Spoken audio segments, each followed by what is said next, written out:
मैं देश भर से और बाहर से आने वाले श्री अमरनाथ जी यात्रा 2023 में सम्मिलित होने वाले सभी श्रद्धालुओं को, यात्रियों को श्री अमरनाथ जी श्राइन बोर्ड और Jammu and Kashmir union territory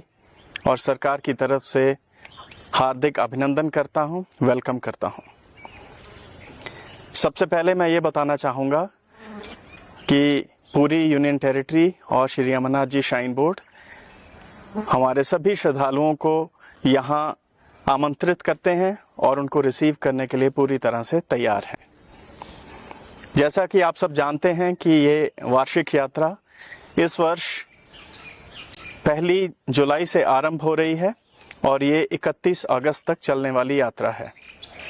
ये 62 दिन की यात्रा अभी तक की सबसे लंबी यात्रा श्री अमरनाथ जी की होगी। इसमें जैसे सभी श्रद्धालुगण जानते हैं कि 13 वर्ष से लेके 70 वर्ष के श्रद्धालु इस यात्रा में शामिल हो सकते हैं और उनको यहाँ आने से पहले अपना रजिस्ट्रेशन करवाना है, जिसके अलग अलग माध्यम श्री अमरनाथ जी श्राइन बोर्ड द्वारा प्रिस्क्राइब किए गए हैं। उनमें से श्रद्धालुगण ऑनलाइन सर्विसेज का अवेल कर सकते हैं, जो कि अमरनाथ श्राइन बोर्ड की वेबसाइट है उस पे। इसके अलावा सभी श्रद्धालु बैंकों द्वारा, जो कि 542 विभिन्न शाखाएं पूरे देश भर में हमारे 4 बैंक्स, उनके माध्यम से अपनी रजिस्ट्रेशन करवा सकते हैं। इसके अलावा जो यात्री ये नहीं अवेल कर पाते, उनका ऑन स्पॉट रजिस्ट्रेशन का प्रावधान भी यहाँ जम्मू कश्मीर आने के बाद मौजूद है। ये रजिस्ट्रेशन गत 17 अप्रैल से स्टार्ट हुई थी और अभी तक तकरीबन 3,04,000 यात्रियों ने अपना रजिस्ट्रेशन विभिन्न माध्यमों से यहाँ करवा लिया है। पिछले वर्ष के मुकाबले अभी तक तकरीबन 10% यात्री तुलनात्मक अधिक इस बार रजिस्टर हुए हैं। सभी यात्रीगण जानते हैं कि श्री अमरनाथ जी की यात्रा के लिए उनको 2 अलग अलग रूट से वो अपनी यात्रा आरंभ कर सकते हैं। चाहे वो बालटाल एक्सेस है, जो कि गांदरबल डिस्ट्रिक्ट में मौजूद है, और दूसरा पहलगाम के जरिए, जो कि अनंतनाग जिले से ये यात्रा आरंभ होती है। बालटाल के माध्यम से अगर यात्री ट्रैवल करते हैं तो उनको तकरीबन 14 14.5 किलोमीटर का ट्रैक जर्नी उनको करना है, और अगर वो पहलगाम के रास्ते नुनवान बेस कैंप में रुकने के बाद चंदनवाड़ी से अपनी यात्रा आरंभ करते हैं तो तकरीबन 32 किलोमीटर का पैदल मार्ग उनको तय करना है। बाबा बर्फानी जी की पवित्र गुफा तक पहुंचने के लिए वो अल्टीमेटली तकरीबन 13,000 फीट की ऊंचाई तक वो पहुंचेंगे, और इस पूरी यात्रा को सुखद और सुगम बनाने के लिए श्री अमरनाथ जी श्राइन बोर्ड द्वारा और पूरी यूटी सरकार द्वारा बहुत कोशिशें की गई हैं। इस वर्ष सबसे पहले मैं ये बताना चाहूँगा कि जो ट्रैक है उसको और बेहतर किया गया है, वाइडन किया गया है। ट्रैक में बहुत ही अच्छी तरह से जो हैंड रेलिंग्स हैं उनको इंस्टॉल किया गया है। साथ ही साथ जितने भी क्षेत्र ऐसे हैं जिनको वल्नरेबल पाया जाता है किसी भी कारणवश, उनको और सुदृढ़ और मजबूत करने की एक बहुत ही इम्पोर्टेंट पहल और कोशिश की गई है, ताकि यात्रियों का जो रास्ता है, उनकी जो यात्रा है, वो बहुत सेफ और सुरक्षित रहे। दूसरा, पूरे रास्ते में पावर सप्लाई इंस्टॉल की गई है। जैसे हम सब जानते हैं कि ये बहुत ही एक दुर्गम रास्ता रहा है, लेकिन इसमें पूरे एक्सेस पे, जो कि बालटाल के माध्यम से जाता है, उसमें ग्रिड पावर सप्लाई दी गई है, और जो दूसरा रास्ता है उसमें जेनसेट के बैकअप से ये इल्यूमिनेशन की गई है। पूरा हमारा जो ट्रैक है दोनों माध्यमों से, दोनों रास्तों से, वो पूरी तरह से उसको इल्यूमिनेट किया गया है, लाइटन किया गया है, ताकि अगर किसी कारणवश कोई यात्री रात को अंधेरे में भी वापस आ रहा है तो उसको पूरी तरह से इसकी लाइटिंग अवेलेबल रहे। इसके साथ साथ पानी का प्रबंध, पीने वाले पानी का प्रबंध दोनों ट्रैक्स पे सभी कैंप्स में बहुत ही अच्छी तरह किया गया है। इसके लिए ना सिर्फ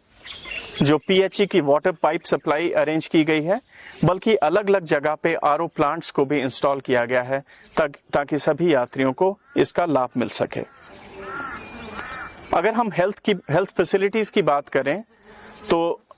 जम्मू कश्मीर सरकार का जो health and medical education department है, उनके द्वारा तकरीबन 440 बेड की अलग अलग फैसिलिटीज सभी बेस कैंप्स पे और जितने भी और मेडिकल एड सेंटर्स ट्रैक पे निर्मित किए गए हैं उनमें प्रोवाइड की गई है। इसमें हर किस्म की दवा जो यात्रियों को जरूरत हो सकती है, ऑक्सीजन की फैसिलिटी, ऑक्सीजन सिलेंडर्स, मैनीफोल्ड्स और सभी वो इक्विपमेंट जिनकी जरूरत हो सकती है अगर हाई ऑल्टीट्यूड सिकनेस होती है तो वो सब वहां मुहैया कराई गई हैं। इसके अलावा यात्रियों को समय समय पर सूचना देने के लिए पब्लिक एड्रेस सिस्टम सभी कैंप्स में अरेंज किए गए हैं। उनको इंफॉर्मेशन प्रोवाइड करने के अलग माध्यम भी हैं, चाहे वो वीडियो वॉल की फैसिलिटी हो, वो भी किया गया है। पूरे जो ट्रैक पे टेलीकॉम फैसिलिटीज को अवेलेबल कराने की एक बहुत ही बड़ी कोशिश की गई। इसमें एक सर्विस प्रोवाइडर द्वारा दोनों हमारे जो ट्रैक्स हैं, दोनों एक्सेस हैं, उस पे OFC केबल ले की गई है ताकि इंटरनेट फैसिलिटी और जो टेलीकॉम फैसिलिटी है उनको हर वक्त मौजूद रहे।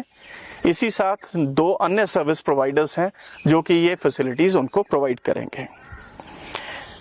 टॉयलेट फैसिलिटी एक बहुत अहम ज़रूरत रही है सभी यात्रियों की, क्योंकि ये बहुत ही एक लंबी ट्रैकिंग जर्नी है और उसके लिए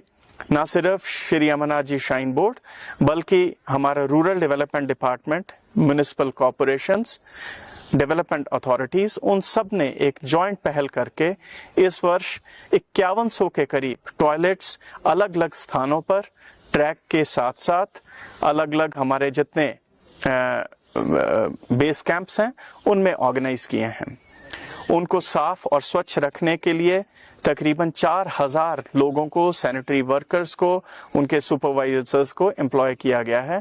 और ये कोशिश की जा रही है कि सभी टॉयलेट फैसिलिटीज हमेशा यात्रियों के लिए अवेलेबल रहें, साफ और स्वच्छ तरीके से उनकी फैसिलिटी उनको प्राप्त होती रहे। एनवायरमेंटल प्रोटेक्शन का पूरी तरह से एक कोशिश के तहत यात्रियों से भी हम अपील यही करते रहेंगे कि ये जो पहाड़ हैं उन पे वो कूड़ा ना फेंकें, उनको डस्टबिन्स में फेंकें, कैंप्स में और ट्रैक के अलॉन्ग जहां जहां भी वो अवेलेबल है उनको किया जाए। साथ ही साथ हमारे जो सैनिटरी वर्कर्स हैं वो इनको कलेक्ट करके नीचे बेस कैंप्स पे लाएंगे और उनका एक डिस्पोजल पूरे एनवायरमेंटल प्रॉपर तरीके से किया जाएगा। इसके साथ साथ जैसे हम सब जानते हैं कि डिजास्टर प्रिपेयर्डनेस इस पूरी यात्रा के लिए एक बहुत ही जरूरी अंश है। उसके लिए पूरी सरकार ने, श्री अमरनाथ जी श्राइन बोर्ड ने बहुत मेजर पहल की है और जिस कारण से अलग अलग पहलुओं पे इस पे काम किया गया है। चाहे वो हमारा जो ट्रैक है उसको वाइडन करने की बात है, उसके साथ साथ बहुत ही मजबूत रेलिंग्स लगाने की बात है, ज्यादा से ज्यादा लेंथ ट्रैक की उसको रेलिंग से कवर करने की बात है, उस सब पे बहुत मेजर काम किया गया है। बॉर्डर रोड्स ऑर्गेनाइजेशन द्वारा इस ट्रैक को पिछले वर्ष टेक ओवर करने के बाद एक बहुत विस्तृत कार्य इस तरफ से किया गया है। इसी तरह जो स्लोप्स जो कि डेंजरस हैं, जहां से पत्थर गिरने की आशंका है या लैंडस्लाइड प्रोन है, वहां एक कोशिश हुई है कि वहां स्लोप को बाइंड किया जा सके, उनके अलॉन्ग ब्रेस्ट वॉल्स लगाई जा सकें, फेंसिंग लगाई जा सके, ताकि इस तरह के जो शूटिंग स्टोन्स हैं उनको अरेस्ट किया जा सके। यात्रियों से हमारा यही अनुरोध रहेगा कि जो भी एरियाज ऐसे वल्नरेबल हैं जहां वार्निंग साइंस लिखे जाते हैं, उस ट्रैक को वो जल्द से जल्द कवर करें और साथ ही साथ कॉशियस तरीके से पूरी तरह से देखभाल करके उस एरिया को, उस स्ट्रेच को वो कवर करें। हमारे सर्विस प्रोवाइडर्स जो कि विभिन्न माध्यमों से, चाहे वो माउंटेन रेस्क्यू टीम्स हैं या लोगों को अलर्ट करने के लिए जो लोग हैं, वो वहां मौजूद रहेंगे, खड़े होंगे, ताकि यात्रियों को किसी किस्म की उसमें दिक्कत ना आए। एक और पहल जो इस वर्ष श्राइन बोर्ड द्वारा की गई है वो ये है कि हम यात्रियों के साथ मिलके उनको हेलमेट्स प्रोवाइड करेंगे, जो कि खास तौर पे ऐसे स्ट्रेच में जहां की लैंडस्लाइड्स या शूटिंग स्टोन्स की आशंका होती है, खास तौर पे बारिशों के बाद, वो उस स्ट्रेच में हेलमेट्स को कंपल्सरीली यूज करें, जो कि एक बहुत लंबा स्ट्रेच नहीं है, 2.5 से 3 किलोमीटर का स्ट्रेच है, लेकिन ये उनकी सुरक्षा, उनकी सेफ्टी के लिए बहुत आवश्यक है। इसी तरह जो लोग पोनी से ट्रैवल करते हैं, हम उनसे भी आग्रह करेंगे कि हेलमेट फैसिलिटी वो भी यूज करें, और ये हेलमेट्स निःशुल्क तरीके से उनको यात्रा के रिस्पेक्टिव लोकेशंस पे प्रोवाइड किए जाएंगे, जिसका कि वो अनिवार्य तरीके से इस्तेमाल करें।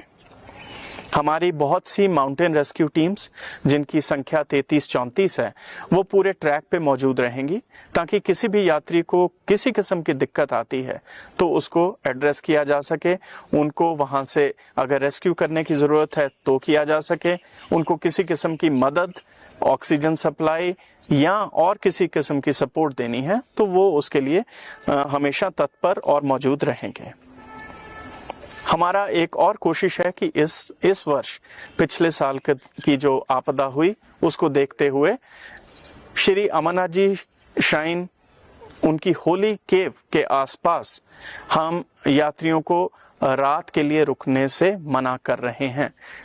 कोशिश यही है कि सभी यात्री जो अपने बाबा बर्फानी जी के दर्शन करके वापस नीचे के कैंप्स में आए या जो बेस कैंप की तरफ अग्रसर हों, तो इसके लिए उन सबको वहां रुकने की अनुमति नहीं दी जाएगी। और ये इसके लिए हमारा आग्रह, हमारा निवेदन सभी यात्रियों से रहेगा कि वो दर्शन पश्चात जो होली केव के आसपास जो बने टेंट्स हैं वहां ना रहें, वहां सिर्फ सुरक्षा बल और जितने हमारे लंगर प्रोविजंस हैं या कुछ दुकानें हैं वो ही मौजूद रहेंगी,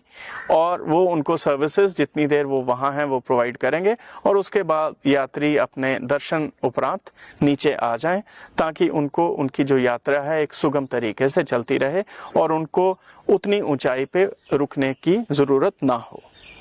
हेल्थ फैसिलिटीज, जैसे मैंने पहले बताया, बहुत से जो हमारे मेडिकल एड सेंटर्स हैं, इमरजेंसी एड सेंटर्स हैं, बेस कैंप्स हैं, उनको निर्माण किया गया है। हर एक सेंटर पे डॉक्टर्स और पैरामेडिकल वर्कर्स जो कि पूरी तरह से स्किल्ड और ट्रेंड हैं, उनको वहां रखा जाएगा। इस वर्ष तकरीबन 1700 से अधिक डॉक्टर्स और पैरामेडिकल वर्कर्स की एक पूरी फोर्स वो सभी यात्रियों को इस यात्रा को उनको मेडिकल रूप से फैसिलिटेट करने के लिए और उनकी मदद के लिए मौजूद रहेंगे। हमने इस वर्ष इमरजेंसी हेलीपैड्स उनको भी पूरी तरह से स्टार्ट किया है। कोशिश ये है कि अगर किसी भी कोई आपदा की स्थिति आती है, किसी को इवैक्यूएट करने की जरूरत हो, तो हमारी इमरजेंसी में उन जगह पे हेली लैंडिंग हो सके, ताकि यात्रियों को उस तरह की मदद पहुंचाई जा सके अगर जरूरत हो तो। ऑटोमेटिक वेदर स्टेशन जो कि इंडियन मेट्रोलॉजिकल डिपार्टमेंट द्वारा बनाया गया है, और साथ ही एक डॉपलर बेस्ड स्टेशन जो कि बनिहाल से हर मिनट का जो पूरा ब्यौरा है वेदर का वो रखेगा, ताकि किसी भी सूरत में ज्यादा बारिश या कोई और दुर्गम परिस्थिति बनने की जो आशंका है उसको वो पूरी तरह से कैप्चर कर सके, और उसकी इंफॉर्मेशन सभी अधिकारियों को जो कि डिजास्टर रिस्पांस के लिए वहां मौजूद हैं उन तक वो पहुंच सके, और यात्रियों को उससे भी मदद मिल सके। पूरे यात्रा क्षेत्र में तकरीबन 70,000 लोगों के ठहरने का अलग अलग बेस कैंप्स में और रूट्स के अलोंग जितने भी हमारी टेंटेज फैसिलिटी हैं वहां उनकी होल्डिंग कैपेसिटी क्रिएट की गई है। इसका तात्पर्य ये है कि अगर किसी कारणवश अगर यात्रा को स्थगित या बारिश के कारण थोड़ी देर रुकना पड़ता है तो उन लोगों को बहुत इजीली उन टेंटेज फैसिलिटीज में अकोमोडेट किया जा सके, ताकि जैसे ही वेदर ठीक होगा, आसमान क्लियर हो जाएगा, बारिश थम जाएगी, तो पूरे इकोसिस्टम को देखते हुए उनकी यात्रा को पुनः आरंभ करने के लिए हेल्प की जा सके, मदद की जा सके। मैं ये बताना चाहूँगा कि ये पूरी जो यात्रा है, पूरी यात्रा का ट्रैक है, उसको सरकार के विभिन्न डिपार्टमेंट्स, फोर्सेस और श्री अमरनाथ जी श्राइन बोर्ड द्वारा पूरी तरह से मॉनिटर किया जाता है। अलग अलग जगह पे कैमरे मौजूद हैं और उन कैमरास के बेसिस पे हर एक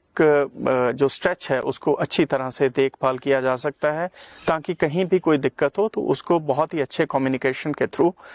उसका निपटारा किया जा सके। यात्रियों की जो मूवमेंट है उसको भी कैप्चर किया जाएगा।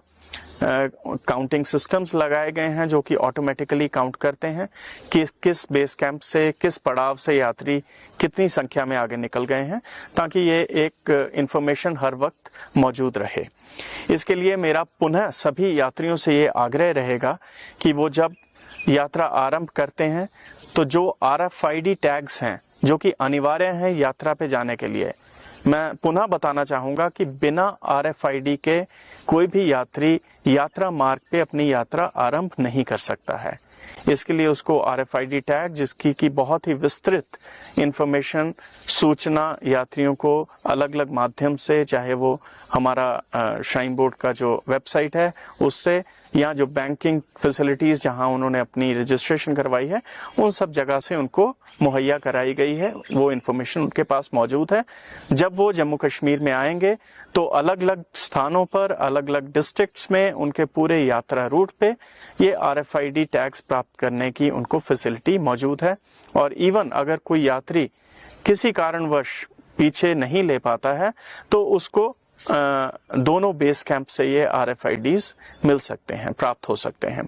तो इसलिए कोई भी यात्री बिना RFID टैग के अपनी यात्रा आरंभ नहीं कर सकता है। और दूसरा,